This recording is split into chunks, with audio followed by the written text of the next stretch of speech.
So please, Anders, take it away. Thank you for the introduction. So I'm from the medical faculty at the University of Gothenburg, and we work with biomaterials, and I want to discuss a little on how additive manufacturing could be used for mainly metal-based implants. And just to start with a disclosure that we work with different companies. I have no financial interest. I have a huge scientific interest though. So why do we want to use metal-based implants in patients? So we grow old, we suffer accidents, diseases, etc. So we need to repair, restore, and replace parts of the body. And metal implants have many clinical applications currently, and there will come more. The metals have a long-lasting mechanical property, so you can put them in the body, have them in function for many years, and they are at least some metals able to integrate in bone, and you could also combine them with other materials to have more bioactive features of it. So why additive manufacturing? It's the freedom in design. You can integrate porous structures, which is designed for certain tissues to grow in. You can tailor mechanical properties by introducing porous networks to reduce stress shielding, as is often seen in orthopedic implants. And you can make bespoke design, so you can utilize the imaging capacity in the healthcare to design patient customized implants to reduce surgical time and have better aesthetics, etc.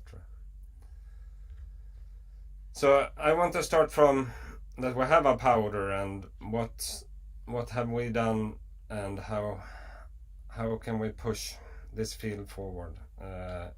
So we have run quite a lot of different studies on additive manufacturing, and I have talked previously at Materials for Tomorrow and have brought up a few studies, but today I want to utilize some other studies. But one, the effect of bulk material, as we heard Joachim talk about, they have titaniums, and titaniums is frequently used in as a biomaterial, but sometimes you want more wear resistant materials for knee arthroplasty, for example. And then we have the cobalt chromium, which is a really interesting metal. But this metal, in the literature, it's not really possible to get this integrated in the bone. So we wanted to really evaluate if this is true or not. So we produced titanium alloy and cobalt chromium implants with EBM, and we tried to make as similar design as we could. The base powder is, however, slightly different in terms of size and satellites, etc. So on the roughness of 20 to 50 microns, we see a difference in topography, but looking at what the cells would see, more single micron and submicron level, they are very alike, and the porosity and strut size are quite equal between them. So we install these in sheep femurs and let them heal for 6 months, and then we evaluated the bone response. So we can see that both materials allow a bone formation that goes into the porous structures, and the amount of bone is similar between both the cobalt chromium and the titanium alloy. However, we have a difference in the direct bone implant contact. And we can also see, if we start looking at different compartments within the implant, we have more bone in the periphery than at the center of the implant, while the bone implant contact is more or less the same throughout. So this means that bone is growing from the outside, following the struts into the center, and we have a good bone implant contact throughout. And looking more into the structure and quality of the tissue, we can see it's a well matured bone growing in with nicely distributed osteocytes, and we have a typical mature bone composition within the porous networks. But how to improve the bone growth around cobalt chromium implants? I had a collaboration with CoCr University where they utilize EBM, and they are very good at making microalloying. So the question was if 0.04 weight percent of zirconium in addition to the cobalt chromium powder. This is a small amount that doesn't really interfere with the mechanical properties, but could this actually aid the biology? And we can see during the process you will get an enrichment of zirconium towards the surface, and you will get a zirconium oxide which is more biocompatible than the cobalt chromium typical surface. So we produced one without zirconium and one with this very small amount of zirconium, and this time they were not porous as we go for rabbits, so size constraints made us do solid cylinders, 8-week healing in the tibia, and one implant we measure the mechanical force to detach the bone from the surface in rotation, and we can see that we get a significant improvement in this biomechanical anchorage of the implant. We have nice bone formation on both, and there were no major differences in the amount of bone around these implants. It was, however, difficult with this very hard material to make these histological sections, so the bone implant contact is quite difficult to assess. But we had good bone growth around both, and we couldn't really explain why we get a better mechanics with the addition of zirconium. So with more sophisticated techniques, we tried to revisit these samples to look at the bone quality, if you get a difference within the closest 300 micrometers away from the implant surface. And the distribution of osteocytes is similar between the two materials, as well as the chemistry of the bone, which is well mineralized apatite in the bone. The carbonization of the apatite show that we get a mature bone within this 8 weeks, and mineral to matrix ratio, it's like normal bone. So we get a good quality bone around both these materials, and we cannot really detect any differences. So I guess most of these differences will be at the closest micrometers away, that will still influence the biomechanics. Other ways to improve the healing is to add coatings and to get a more bioactive response to the materials. And we have previously worked with Uppsala University and been doing quite a few studies with a biomimetic coating strategy. So when we have these very complex shaped implants, many of the coating strategies are line of sight, and you cannot really coat the inside of a porous network. So you need to use some solution-based strategy so you can get a well-distributed coating throughout. So the biomimetic coating strategy, it's a very interesting strategy for porous implants where you can grow an apatite layer which is quite similar to the apatite you find in bone tissue. We have looked at this on regular titanium implants, and we can see that we get a very good osseointegration and a very intimate contact here in scanning transmission electron microscopy. And for titanium, it's quite easy to put this coating. Cobalt chromium, it's more challenging. So we started with cobalt chromium discs to start developing the process how to be able to put the coating on, and we could put a typically 500 nanometer thick coating, which is quite uniform, and we have these characteristic flowers of the HA flakes that forms, and we can confirm that we have hydroxyapatite. But then going to a porous sample, it's more challenging how to evaluate it throughout the implant. So with SEM, you can see from the outside, and you can start seeing a little distance further into the material, and we can see that the morphology of the coating is quite uniform at the outermost surface and some inner surfaces. But how to assess far into the material? So here we utilize the typical processing that we use for histology. So we do a plastic embedding, and we cut it in half, and then we can start looking at different locations throughout the implant. And then I used focused ion beam to cut these fine cross sections to be able to assess the coating at different locations. And as this is a wet technique and we have gravity, etc., the question is if surfaces facing up or down will get the same coating. And we tried different locations and different sites well inside the porous network, and we can see that we get typically this quite uniform 500 nanometer coating throughout.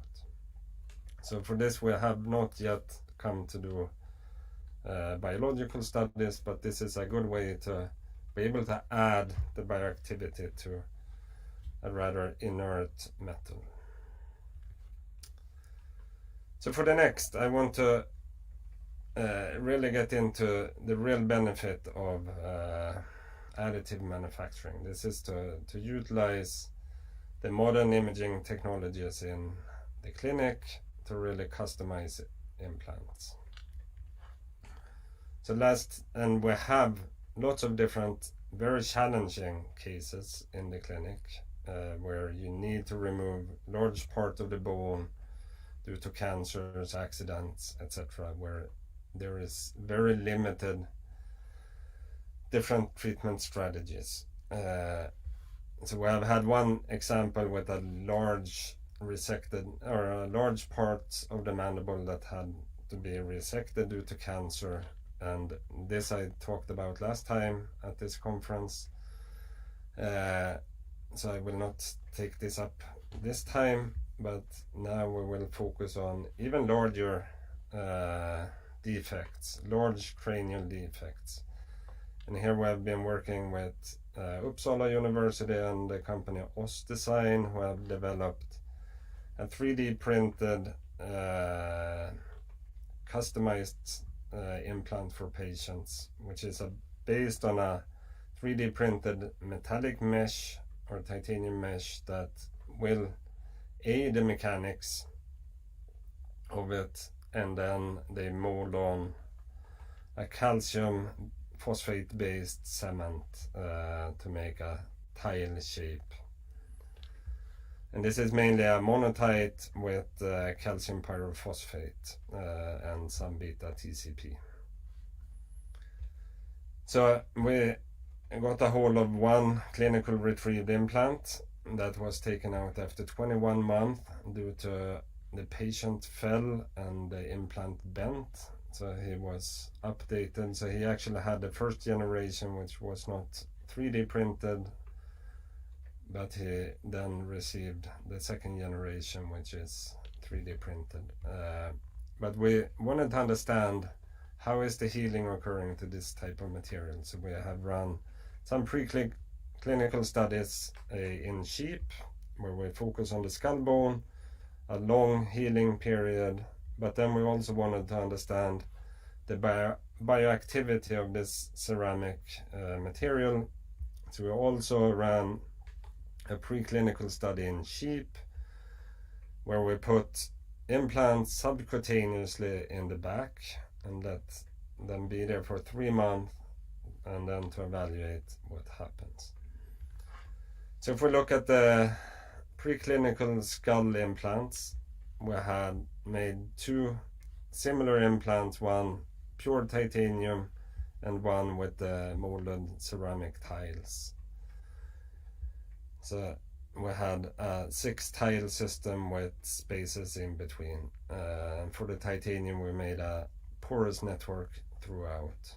And we can see after 12 months, just looking at the gross image when we retrieved the sample, one very challenging part with these large defects is the soft tissue.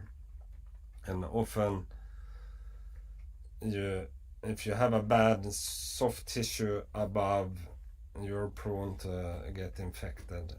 And we can see with the titanium, it shines through the soft tissues, while the ceramic have a very good soft tissue coverage, both on the skin side and the dura side. So it seems like there's different biological processes occurring at the ceramic as compared to the titanium. And looking at the histology, we have the bone conduction that occurs for the metal implant. Bone comes from the edges and grows into the porous layer and integrates it well. But for the ceramic one, we can see that we have a resorption of the ceramic over this 12-month period. But we can also see that bone forms at even in the center at this cavity, which indicates that bone formation is quicker and occurs at a different mode. And we have less fibrous encapsulation of this as compared to the titanium, and generally more bone, and especially more bone implant contact. And looking at high resolution in scanning transmission electron microscopy, we have a very good integration between bone and this ceramic material.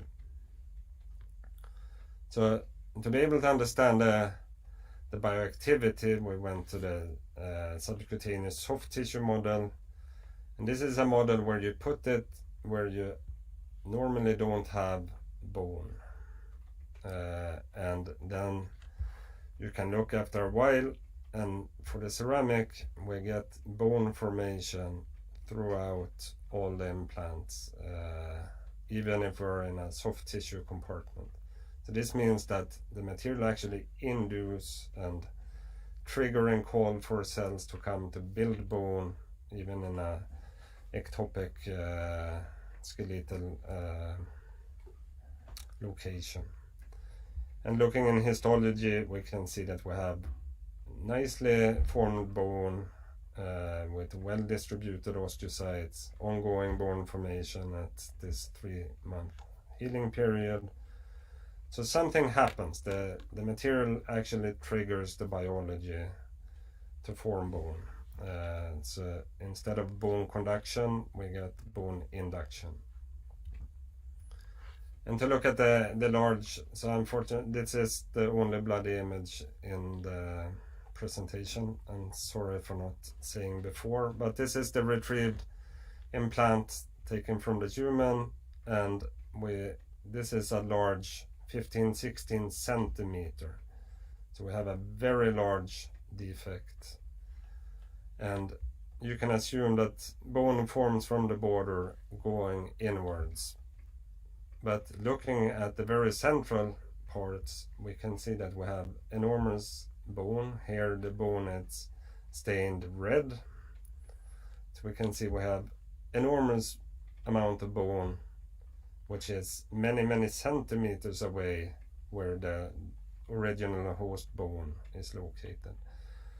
So somehow the material managed to trigger an inductive response. Cells come either from the dura side or skin side to the site, and they are instructed to build bone. And often bridging these tiles and making a more homogeneous layer that protects the brain. And we can see that integration at higher resolution is really, really good as well. And looking at the actual bone that forms in all these different sites in the soft tissue and the skulls of the sheep and the human at different location. And using Raman microscopy, we can see that the composition of the bone, despite being in the soft tissue formed or in the sheep skull or human skull very far away from the host bone, we can see that the composition still represents a well-mature bone, which indicate that we have a very good bone growth to this material. And there are, during the degradation of the material, there are some phase transitions from the monotype to apatite, and this is something that we are digging into more, how the material develops during degradation and when it communicates to the body to actually form bone. And to be sustainable, we also have projects on what's the effect of powder reuse, so we can reduce the material waste, and also studies on the role of pore sizes. And here we are running an experimental study in humans, and due to the COVID we have been quite delayed in this. Hopefully in future meetings I can present good data from this. But to conclude, additive manufacturing has a huge potential for the production of implants, and it's important to understand that different clinical applications has different demands and prerequisites, but metal implants have very good mechanical properties, and you can add bioactive features to them to improve the healing and longevity of the clinical success. But there is still room for lots of material science, preclinical research in order to optimize the materials. We don't really know what pore size is the best, the pore geometry, how to tailor the surface. So there is still room for lots of research on this, and I think other interesting aspects is to utilize the technique where you can tailor materials and do direct alloying to control microstructures, mechanical properties, and surface chemistries in the builds. So I think there will come much more on the additive manufacturing in the field of biomaterials in the future. So with this, I want to thank you all for listening, and thanks to the sponsors and all the people that have been involved in these different works. So thank you very much.